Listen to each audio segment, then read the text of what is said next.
Returning home from work, I found my husband William sitting on the living room sofa with a stern look on his face. Glaring at me intensely, he declared, "I've decided to give our car to Olivia. Refuse and we're getting a divorce." Coming home to such a sudden threat of divorce was unbelievable. And to demand that I hand over my beloved car to Olivia, how much more would he belittle me? He wasn't like this when we first got married. But enough is enough. I've reached my limit of tolerance. Fine, let's divorce then. Oh, so Emily agrees, huh? Taken aback by my unexpected defiance, William seemed to falter. But let's not mistake this for a bluff. I'll teach him what happens when he angers me. My name is Emily, and I am 55 years old. I work as an employee at a major corporation. Initially, I started as a part-timer at a subsidiary, but my work ethic won me a position as a full-time employee. At home, however, I'm just a regular housewife. I'm home. I'll start preparing dinner. Welcome back. Don't bother with dinner. I've already eaten out. This somewhat condescending remark came from William, who was 5 years younger than me. William, having quit his job at the company, now works part-time at a local supermarket. I tried to dissuade him when he first mentioned leaving his job, but he didn't listen. Well, at least he's not unemployed, I thought, and agreed to it. We've been married for 20 years now. He first saw me at my workplace, where he was on a sales call, and fell for me instantly. He pursued me relentlessly until I finally gave in. After 3 years of dating, we got married and had our son. However, life hasn't been as smooth as it might seem. The problem has always been William's wandering eye. He's always had a tendency to chat up any woman he finds attractive. This has been going on for quite some time. I had thought that having children would change things, but before I knew it, 20 years had passed. One Sunday, while I was relaxing at home, our son, John, and his wife, Olivia, came to visit. Hello? John, welcome. Please come in. Hey, Olivia, what are you doing there? Hurry up, over here. I was just looking at that car. Don't rush me. She laughs. Her name is Olivia, John's wife. They work at the same company and got married last year. Olivia is very friendly and cheerful, but to be honest, she often behaves quite immaturely, almost like a college student. I still remember the first time I was introduced to Olivia. Nice to meet you. I really love John. So we're definitely going to be happy together. We're not planning on having children just yet. I want to cherish every moment with John. Is that so? Nice to meet you too. I always thought John would choose a serious and quiet girlfriend, so I couldn't understand why he was attracted to someone like her. And that hasn't changed. Is that car yours, Emily? Yes, why do you ask? I've been interested in it for a while. I'd love to drive it just once. Drive it? Do you even have a driver's license, Olivia? How rude. Of course I have one. But the last time I drove was when I was 18. The last time at 18? Then you're not very experienced. I can't let someone like that drive my precious car. I saved up for years to buy it, so I can't just hand it over easily. Olivia suddenly became upset when I declined her request. Is this the behavior of a 28-year-old woman? She's acting like a child. As I was dumbfounded by Olivia's behavior, "What's all this noise about?" William returned home. "Dad, we're intruding." "Hello, William. Still as handsome as ever, I see." "Ah, Olivia! Still looking beautiful as always." "Oh, William, you make me so happy." William is bad enough, but Olivia is just as bad. As I watched the foolish pair with a look of utter disbelief, John, calmer than me, observed them silently. Then his phone rang. "Excuse me, I need to take this call." He stepped outside, and as I watched him go, Olivia turned to William with a request. "Hey, William, I have a favor to ask." "What is it, Olivia?" "Can I drive that car parked outside?" Please, Dad? The way she blatantly flirted with William in John's absence was nauseating. Her actions made me feel sick. You want to drive the car outside? Sure, anytime.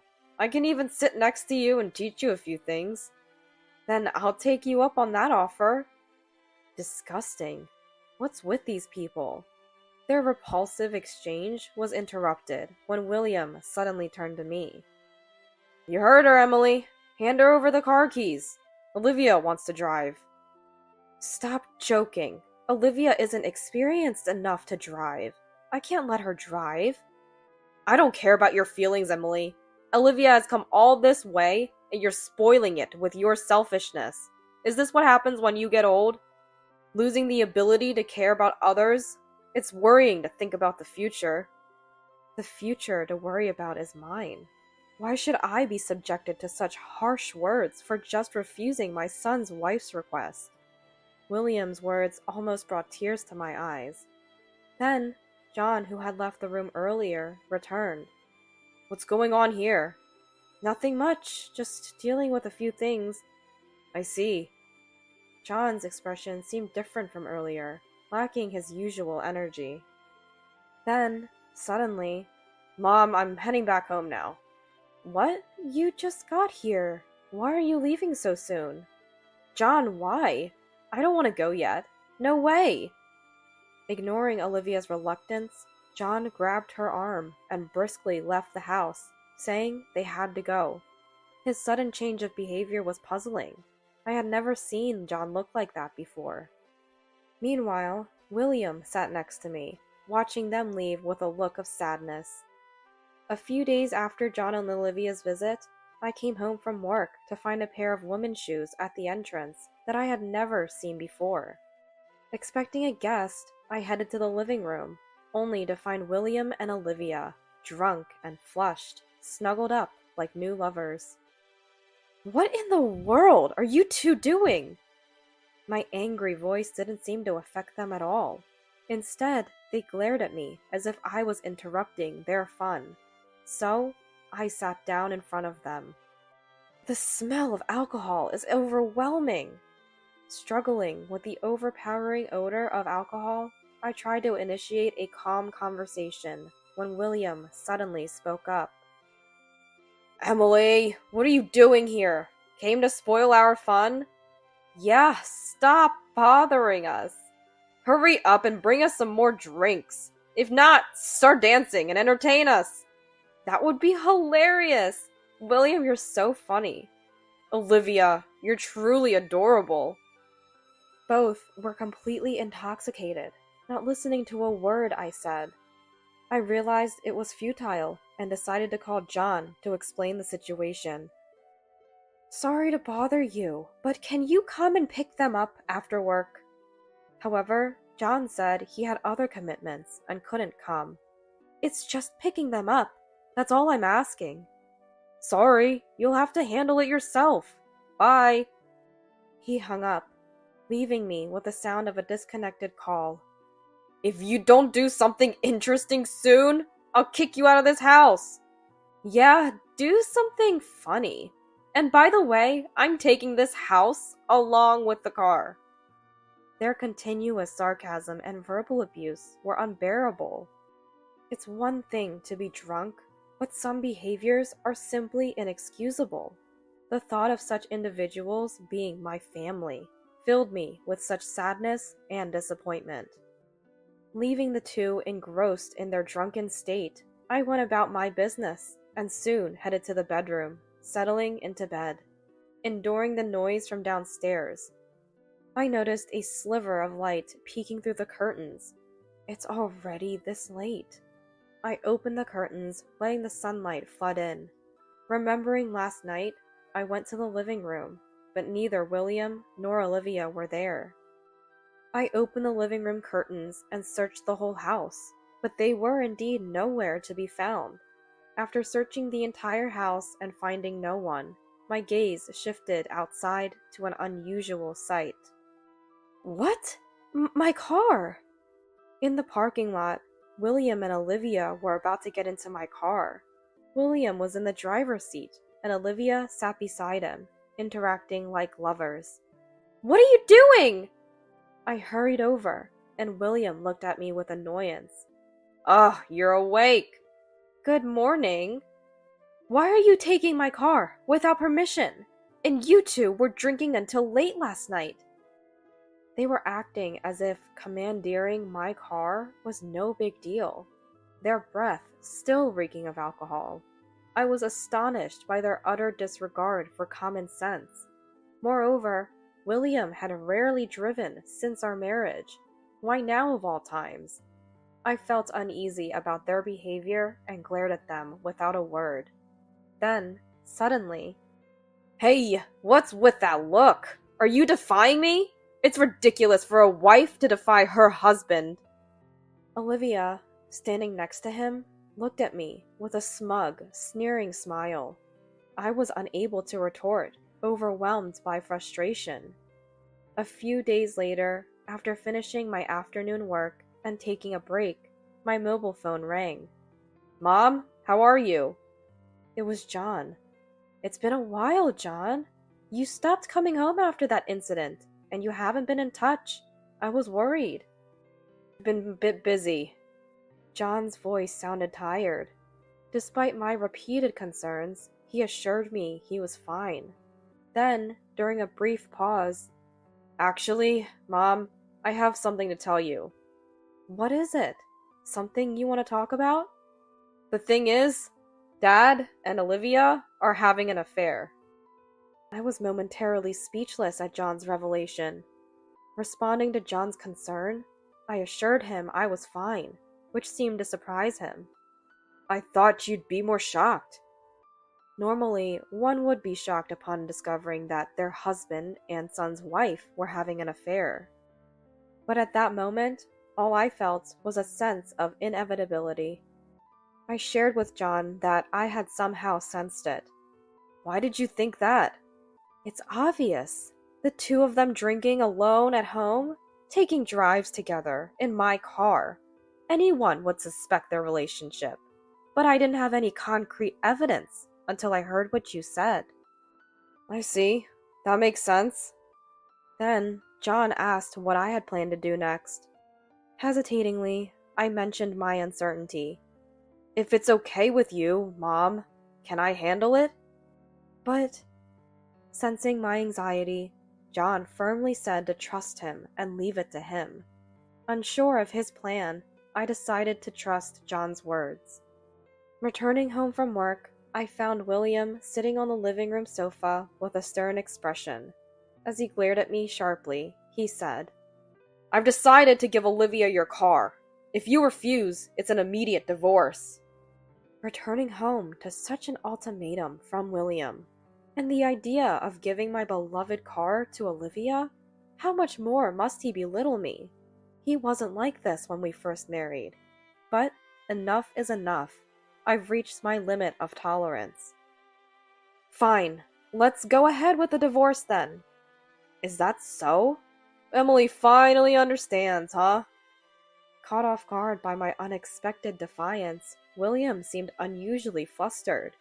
But don't think for a moment that this is a bluff. I'm about to teach him a lesson about what happens when he angers me. The day after I handed over my beloved car to William, he left the house early in the morning, brimming with energy. It's easy to guess where he went, but I have my own matters to attend to. I promptly made a phone call. "My name is Emily. Am I speaking with Mr. Taylor?" "We've been expecting your call. Are you having a day off today, Emily?" "Yes, I am. I was told by John to call here." "Then please take care of it." "Thank you. We will." After ending the call with Mr. Taylor and settling down, I received a call from Olivia. "Emily, I need a favor." I was enjoying my peace and didn't want to waste my precious time on Olivia's call. I hung up immediately. Yet the calls kept coming, and I kept disconnecting. This went on for dozens of times. How troublesome. "Yes?" "Emily, it's awful of you not to answer the phone." "Don't disturb my precious day off." Get to the point, quickly. Olivia fell silent at my cold words. When I told her I'd hang up if she didn't have anything important, she finally spoke. About the car insurance? Whose name is it under? It's still under my name. Why do you ask? I just had an accident with the car. Well, you'll have to pay for the damages then. You were driving my car without having changed the ownership and caused an accident. Is that all? Can't you help me a bit? I don't know about that. You were the one who recklessly drove and crashed my car, so take responsibility for it. Goodbye. I then cut off Olivia's call. She tried calling several times after that, but I ignored every call. Meanwhile, I called the insurance company and had them take care of everything. I thought I could finally relax, but then it struck me. This might be an opportunity. I quickly called John and Mr. Taylor. All right, everything is set now. Several hours later, just as I had anticipated, William and Olivia arrived in a frenzy. They stormed into the house, yelling, and made their way straight to me. What now? It's not just what! You should use your insurance! You're making Olivia suffer. Don't you realize that? William, with a rough tone, challenges me, but I remain calm. As William rants, Olivia stands next to him, shedding crocodile tears. Impressive acting under these circumstances, I muttered quietly. What was that? Are you mocking Olivia? He wraps his arm around Olivia's shoulder, comforting her as if she's his own girlfriend. I thought to myself, what a bothersome pair. And just then, the doorbell rang. I called out from the living room, Please, come in! And who should appear but John? And who's this? Pleased to meet you. I'm Mr. Taylor, a lawyer. Lawyer? William, taken aback at the mention of a lawyer, and Olivia, visibly rattled beside him. Now that everyone's here, it's time to wrap this up. Do you understand why John and a lawyer are here? It's to present evidence of your affair and to claim compensation in the divorce proceedings. What? Huh?